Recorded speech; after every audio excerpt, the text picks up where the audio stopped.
Party ముఖ్య అధికార ప్రతినిధిగా ఉన్నారు. కిరణ్ గారు నమస్కారం సార్. Good evening sir. నమస్కారం అండి. నేను మొట్టమొదట మీరు సరిగ్గా కనపడకపోతే పవన్ కళ్యాణ్ గారే కనపడ్డారా అన్నంత అనుభూతి కలిగించారు sir. Hats off to you sir. నేను ఒకటే చెప్తున్నాను సార్, సప్తగిరి ప్రసాద్ గారు తిరుమల వెంకటేశ్వర స్వామి ఉన్న ఊర్లోనే ఉంటారు, ఆ జిల్లాలోనే ఉంటారు. వారు ఎక్కువ అదృష్టవంతులు, మనం అంటే దూరంగా వెళ్ళాలి. కానీ ఇక్కడ చూస్తే సార్, జగన్మోహన్ రెడ్డి గారు చేయబోయే ప్రతి పని జాగ్రత్తగా ఉండండి. వాళ్ళు ఇవాళ లడ్డూలు బాగాలేదు అని ఒక రూమర్స్ క్రియేట్ చేశారు. అంటే వైసీపీ నాయకులు కొంతమందిని పంపిస్తున్నారు, భోజనాల దగ్గర కొంతమంది పంపిస్తారు, లడ్డూ ప్రసాదం దగ్గర కొంతమంది పంపిస్తారు, క్యూ లైన్లో కొంతమందిని పంపిస్తారు. తిరుమలంతా మిగతా దేవాలయాలంతా కూడా ఎలా చులకన చేయాలి అని చెప్పి చాలామందిని పంపించి వాళ్ళతో ధర్నా చేయించి, వాళ్ళతో గొడవలు చేయించి, వాళ్ళతో నాణ్యత లోపం ఉందని చెప్పి ప్రభుత్వాన్ని అప్రతిష్ట పాలు చేయడానికి, హిందూ మతాన్ని దిగజార్చడానికి కంకరం కట్టుకున్నట్టుగా ఉంది. అందుకనే మా వాళ్ళు ఇవాళ పెట్టారు దైవ భక్తులు, అంటే పవన్ కళ్యాణ్ గారు, చంద్రబాబు నాయుడు గారు, లోకేష్ గారు, మీరంతా జగన్ భక్తులు. జగన్ గురించి మాట్లాడేవాళ్ళు, వాళ్ళ అధికార ప్రతినిధులు, వాళ్ళ ఇక పేటీఎం బ్యాచ్, ఇదంతా. ఎస్ కిరణ్ గారు. సార్ అందరికీ నమస్కారం. సార్ ముందుగా థ్యాంక్ యూ సో మచ్. మేము చేస్తున్న ప్రాయశ్చిత్త దీక్షని మీరు గుర్తించినందుకు. పవన్ కళ్యాణ్ గారు లడ్డూలో జరిగిన కల్తీకి ఆయన మనస్తాపానికి గురయ్యి ఆ దేవదేవుణ్ణి క్షమాపణ అడగాలి, మనం ప్రాయశ్చిత్తం చేసుకోవాలి అని చెప్పి 11 రోజులు ప్రాయశ్చిత్త దీక్ష ఆయన చేపట్టడం జరిగింది. ఈ రోజుతో ఆయన దీక్ష విరమించడం జరిగింది. ఆయనకు మద్దతుగా, ఆయనకు సంఘీభావంగా, ఆయన తీసుకున్న దీక్షకి సంఘీభావంగా ఆ దేవదేవుణ్ణి మేము కూడా ప్రాయశ్చిత్తం చేసుకోవాలి. ఈ జగన్మోహన్ రెడ్డి గత 5 సంవత్సరాల్లో చేసిన తప్పులు, ఆయన అలీబాబా 40 దొంగలు ఎవరైతే ఉన్నారో వాళ్ళందరూ చేసిన తప్పులకి ప్రాయశ్చిత్తంగా మేమందరం కూడా దీక్ష తీసుకోవడం జరిగింది సార్. అయితే ఇక్కడ పవన్ కళ్యాణ్ గారు ఫస్ట్ నుంచి మాకు చెప్పేది ఏంటంటే, మనం ఏదైతే మతాన్ని ఆచరిస్తామో దాన్ని ప్రేమిద్దాం, పూజిద్దాం, అలాగే ఇతరులు ఆచరిస్తున్న మతాన్ని గౌరవిద్దామని ఆయన ఎప్పుడూ చెప్తా ఉంటారు సార్. ఈ రోజున చూస్తే అంగరంగ వైభవంగా కన్నుల పండగగా ఉంది సార్. ఈ రోజున తిరుమల తిరుపతి దేవస్థానంలో జరుగుతున్న ఈ రోజున జరిగిన కార్యక్రమాలు కానీ, నిన్న రాత్రి పవన్ కళ్యాణ్ గారు అలిపిరిలో మెట్ల మార్గంలో స్వామివారిని దర్శించుకుంటానని చెప్పి ఆయన మొదటి అడుగు వేసిన దగ్గర నుంచి కూడా తండోపతండాలుగా అభిమానులు, కార్యకర్తలు, లేదా అక్కడ ఉన్న దారిలో వెళ్లే భక్తులు, వీళ్ళందరూ కూడా పవన్ కళ్యాణ్ గారికి చాలా మద్దతు తెలిపారు. ఆయన అలసిపోయి కూర్చున్నప్పుడు కూడా ఆయన నడవలేని పరిస్థితి, అంతమంది జనం వచ్చారు. మీరు అన్నట్టుగా స్వామివారే దగ్గరుండి ఆయన భక్తుడిని పైకి, కొండపైకి నడుచుకుని వెళ్ళటంలో ఆయన ఆశీస్సులు ఆయన దగ్గరుండి తీసుకెళ్లారా అన్నట్టుగా నిన్న అనిపించింది సార్. దాన్ని కూడా ఈ పేటీఎం బ్యాచ్లు ఎవరైతే ఉన్నారో, వైఎస్ఆర్సీపీ కార్యకర్తలు ఎవరైతే ఉన్నారో వాళ్ళందరూ కూడా ట్రోల్ చేస్తున్న పరిస్థితి నిజంగా సిగ్గుపడాలి సార్. వైఎస్ఆర్సీపీ కార్యకర్తలు, వైఎస్ఆర్సీపీ నాయకులు ఈ రోజున అలిపిరి మెట్ల నుంచి పైకి వెళ్ళాలంటే అదొక అదృష్టం సార్, అదృష్టంగా భావిస్తారు. చెప్పులు కూడా బయటే పడేసి ఉత్తి కాళ్లతో, అంటే బేర్ ఫుట్తో కొండపైకి నడుచుకుంటూ వెళ్తారు. ఎంతో పవిత్రమైన కొండగా భావిస్తారు. ఈ రోజున జగన్మోహన్ రెడ్డి గారికి అదృష్టం లేదండి, దేవుడు రానివ్వలేదు. ఈ రోజున పవన్ కళ్యాణ్ గారిని తన సొంత బిడ్డగా వెంకటేశ్వర స్వామి ఆయన తీసుకెళ్తా ఉన్నారంటే, దాన్ని కూడా ట్రోల్ చేస్తా ఉన్నారంటే వీళ్ళని ఏం చేయాలో ఏమనాలో కూడా అర్థం కాని పరిస్థితి. ఏమనిపిస్తా ఉందంటే, వీళ్ళకి జగన్మోహన్ రెడ్డి గారి సొంత కుటుంబ సభ్యులను కూడా ట్రోల్ చేసిన మంద సార్ వాళ్ళంతా. సొంత అక్కా చెల్లెళ్ళని, వాళ్ళందరినీ, సునీతారెడ్డి గారిని, షర్మిల గారిని కూడా అసభ్య పదజాలంతో, అసభ్యకరమైన మార్ఫింగులతో, అసభ్యకరమైన మాటలతో వాళ్ళు ట్రోల్ చేసిన మనుషులు వాళ్ళంతా. వాళ్ళని మనుషులు అంటాం కూడా నాకు సిగ్గుగానే ఉంది. ఈ రోజున పవన్ కళ్యాణ్ గారు రాష్ట్ర వ్యాప్తంగా పిలుపునిచ్చారు జనసేన పార్టీ శ్రేణులకి. తిరుపతిలో జరిగిన అపచారానికి మీరు అందరూ కూడా వివిధ రకాల కార్యక్రమాలు చేయండి, టెంపుల్స్లో వెంకటేశ్వర స్వామి నామాన్ని మీరు పఠించండి, అదేవిధంగా పూజలు చేయండి, సంప్రోక్షణ చేయండి, మీరు మెట్లకి బొట్లు పెట్టండి, మొత్తం టెంపుల్స్ అన్ని క్లీన్ చేయండి అని ఆయన పిలుపునివ్వటం మా కార్యకర్తలు, నాయకులు అందరూ కూడా ఆయన ఆజ్ఞని మేము పాటిస్తూ ఉన్నాం సార్. అదేవిధంగా ఈ రోజున టీటీడీ ఒక రూల్ తీసుకొచ్చింది సార్. అదేంటంటే డిక్లరేషన్. అంటే అన్యమతస్తులు ఎవరన్నా వెళ్ళినప్పుడు వాళ్ళు ఆ దేవదేవుడిని దర్శించుకోవాలనుకున్నప్పుడు మీరు డిక్లరేషన్ ఇవ్వండి, అంటే నాకు దేవుడి మీద నమ్మకం ఉంది అని చెప్పి డిక్లరేషన్ ఇవ్వండి అని ఒక జీవో తీసుకొచ్చినప్పుడు, నేను ముఖ్యమంత్రిని, మాజీ ముఖ్యమంత్రిని, నన్నే అడుగుతారా అనే విధంగా జగన్మోహన్ రెడ్డి గారు ఒక అహంకారపూరితమైన, అంటే దేవుడి దగ్గర, అది ఏ దేవుడైనా అవనివ్వండి సార్, ఏ మతమైనా అవనివ్వండి, దేవుడి దగ్గర అహంకారం అనేది ఎవరో చూపించారు సార్.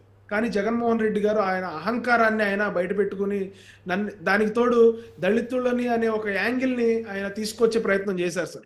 గతంలో కూడా మనం చూసాం. అంబేద్కర్ కోనసీమ జిల్లా పేరు పెట్టినప్పుడు అక్కడ గొడవలు లేని కులాల మధ్యలో, లేకపోతే గొడవలు లేని సమాజం మధ్యలో ఆయన గొడవలు పెట్టి వాళ్ళ మంత్రుల ఇళ్ళు వాళ్ళే తగలబెట్టుకుని అక్కడ ఒక రకమైన కులాల మధ్యలో చిచ్చు పెట్టాలని ఆయన చేసిన ప్రయత్నం ఆ రోజున ఈ రోజున ఉన్న ముఖ్యమంత్రి గారు చంద్రబాబు నాయుడు గారు, మా పవన్ కళ్యాణ్ గారు, ఉప ముఖ్యమంత్రి గారు చాలా చాకచక్యంగా దాన్ని ఆ కుట్రని భగ్నం చేసి అక్కడ కులాల మధ్యలో గొడవలు పెరగకుండా వాళ్ళు కంట్రోల్ చేసిన పరిస్థితి.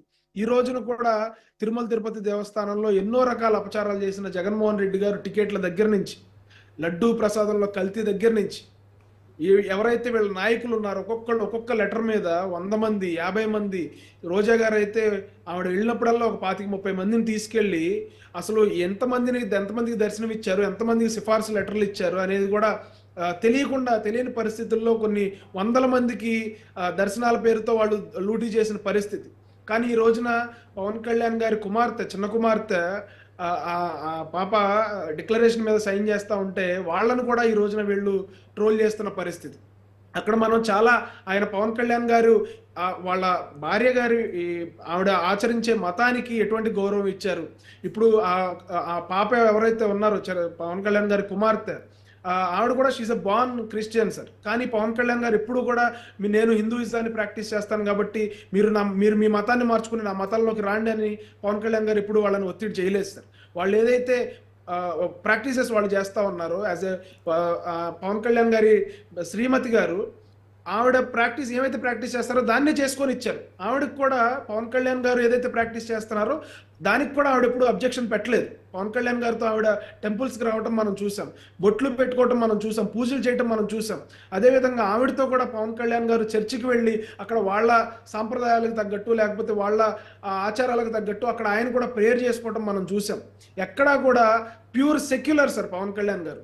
ఎక్కడా కూడా ఒక మతాన్ని కించపరుద్దాం, లేకపోతే ఒక మతాన్ని మనం ఎక్కువగా చేసి చూపిద్దాం, ఒక మతాన్ని తక్కువగా చేసి చూపిద్దాం అనే ఆలోచన ఎక్కడా లేదు. పవన్ కళ్యాణ్ గారు ఆయన కుమార్తె ఈ రోజున మైనర్ కాబట్టి ఆ పాప డిక్లరేషన్ మీద సంతకం చేసినప్పుడు ఖచ్చితంగా తల్లిదండ్రుల్లో ఎవరో ఒకరు సంతకం చేయాలి కాబట్టి పవన్ కళ్యాణ్ గారు సంతకం చేసి ఈ రోజున అన్ని మతాల్ని మనం గౌరవిద్దాం, ఒకే రకంగా చూడాలనే విధంగా పవన్ కళ్యాణ్ గారు చేసిన ఆ డిక్లరేషన్ మీద సంతకాన్ని మాత్రం ఖచ్చితంగా మనందరం కూడా ముక్తకంఠంతో హ్యాట్స్ ఆఫ్ చెప్పాల్సిన పరిస్థితి ఉంది సార్. ఈ రోజున జగన్మోహన్ రెడ్డి గారు ఆ డిక్లరేషన్ మీద సంతకం చేయమంటే దాన్ని ఒక సాకుగా చూపించి గొప్ప వాళ్ళు చేశారు సార్. అబ్దుల్ కలాం గారు లాంటి వాళ్ళు చేశారు, సోనియా గాంధీ గారు లాంటి వాళ్ళు చేశారు, షారుఖ్ ఖాన్ గారు లాంటి వాళ్ళు చేశారు.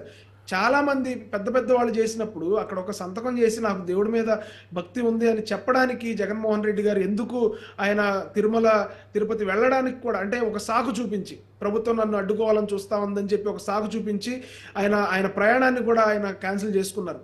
ఈ సందర్భంగా నేను రాష్ట్ర ప్రజలందరూ కూడా ఒకటే చెప్పదలుచుకున్నా సార్, జగన్మోహన్ రెడ్డి గారు తిరుమల రాకుండా ఎవరూ ఆపలేదు, ఆయనకి ఎవరూ నోటీసులు ఇవ్వలేదు, ఆయన మీద దాడులు చేస్తానని చెప్పి ఎవరు కూడా బహిరంగంగా విమర్శలు చేయలేదు, బహిరంగంగా ప్రకటించలేదు. కేవలం ఆయన దీన్ని కూడా ఒక రాజకీయ కోణంగా రాజకీయాలకు వాడుకోవాలని చెప్పి ఒక సింపతి తీసుకురావాలని చెప్పి ఆయన ప్రయత్నం చేశారు.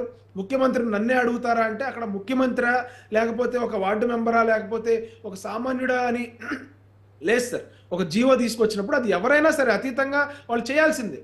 ఈ రోజున ఒక చర్చిలోకి వెళ్ళి మనం గోవిందా గోవిందా అని మనం చెప్పం కదా, అదేవిధంగా ఒక మసీదుకి వెళ్ళి ప్రైజ్ ద లార్డ్ అని మనం చెప్పం కదా, లేకపోతే టెంపుల్కి వచ్చి మనం హే అల్లా అని చెప్పి చెప్పం కదా. ఏ టెంపుల్కి వెళ్తే లేకపోతే ఏ మతానికి సంబంధించిన దేవాలయాలకు వెళ్తే ఆ మతాలకు సంబంధించిన ఆచారాలను మనం అక్కడ పాటిస్తాం తూచా తప్పకుండా.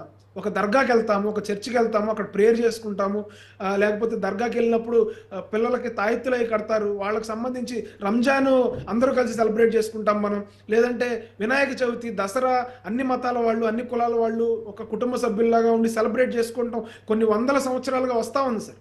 ఈ రోజున జగన్మోహన్ రెడ్డి గారు ఆయనకి ఇష్టం లేని పని, లేకపోతే ఆయనకి లోపల ఏదైనా ఆలోచన ఉండొచ్చు గాక, కులాల మధ్యలో చిచ్చు పెడదామని ఆలోచన ఉండొచ్చు గాక, లేకపోతే మతాల మధ్యలో చిచ్చు పెడదామని ఉండొచ్చు గాక, కానీ జస్ట్ బికాజ్ నేను ఒక ముఖ్యమంత్రిగా పనిచేశానని నేను సంతకం పెట్టనంటే రేపొద్దున నాకేమనిపిస్తూ ఉందంటే ఈ సిబిఐ వాళ్ళు ఈడీ వాళ్ళు రేపొద్దున మీరు ఇంటరాగేషన్కి రమ్మన్నప్పుడు లేకపోతే మిమ్మల్ని ప్రశ్నలు అడగాలి రమ్మన్నప్పుడు అప్పుడు కూడా ఏంటి నేను ఒక ముఖ్యమంత్రిగా పనిచేశాను నన్ను పిలుస్తారా నేను రావాలా అని అప్పుడు కూడా ఈయన ఇలాగే బుకాయిస్తాడేమోనన్న అనుమానం కలుగుతా ఉంది సార్. ఖచ్చితంగా ఎవరెన్ని మాటలు చెప్పినా కూడా sir rule is rule sir. ఆ రూల్కి ఎవరు అతీతులు కాదు. ఎవరైనా సరే ఆ రూల్ని పాటించాలి. టెంపుల్స్ని గౌరవించాలి, మత ఆచారాలను గౌరవించాలి, ఆచారాలకు తగ్గట్టు మనం ప్రవర్తించాలి సార్.